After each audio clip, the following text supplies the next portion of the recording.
coronavirus crisis has been such a terrible human tragedy in so many ways, but it's also taught us so many lessons, and we now have an opportunity to build on what we've learned and to move faster in our efforts to create more forward-thinking, more inclusive and more modern workplaces.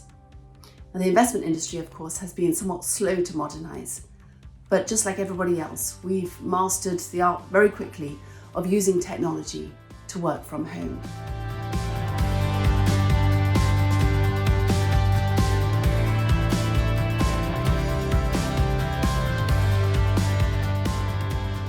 Now, of course, it has been an enforced, mandatory, giant remote working experiment, but we have learned through practice what theory really couldn't teach us, that it's perfectly possible to be extremely productive if we're working from home.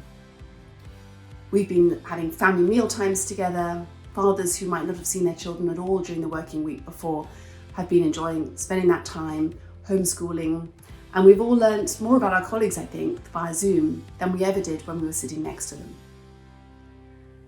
Now, disaster has brought us together, and the key is to retain this community spirit as we move to the next phase, and to ensure that we emerge from this experience better, not go back to the way we were before.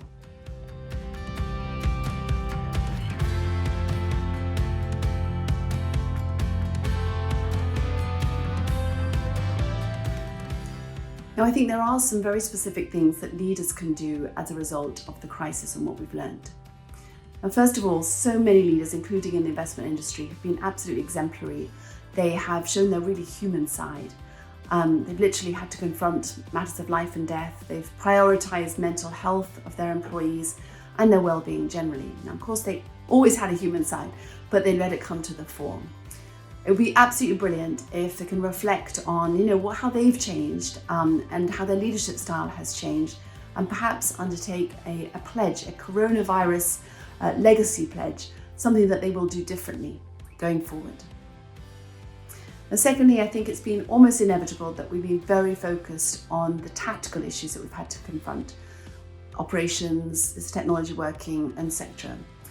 But now I think it's really important to reflect and to think strategically about working practices and to build on this sort of game-changing experience that we've been through, particularly around remote working. I know there'll be an awful temptation, people rushing to get back to business as usual, but it would be such a shame to miss this opportunity. Now, Diversity Project has been helping employees of member firms throughout the crisis, listening to what's on their mind and trying to come up with answers and solutions. But we are now pivoting, we'll keep doing that, but we're pivoting as well to reaching out to CEOs and HR directors and asking how can we help. So please do get in touch if you'd like some help on something. And thirdly, and it might seem a wasted worry, but it is a real legitimate one, so many women and underrepresented people feel very concerned about job security.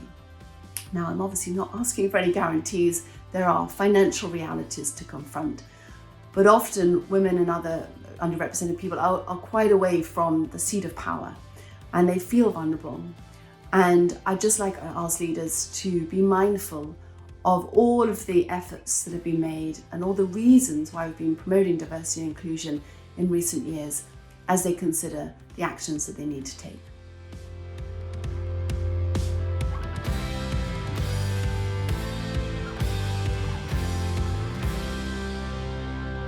And finally, I'd just like to take a moment to reflect on the size of the prize, as it were, if we as an industry seize this moment and really get it right. If we leapfrog, accelerate over the pace of progress that we'd had before around diversity and inclusion.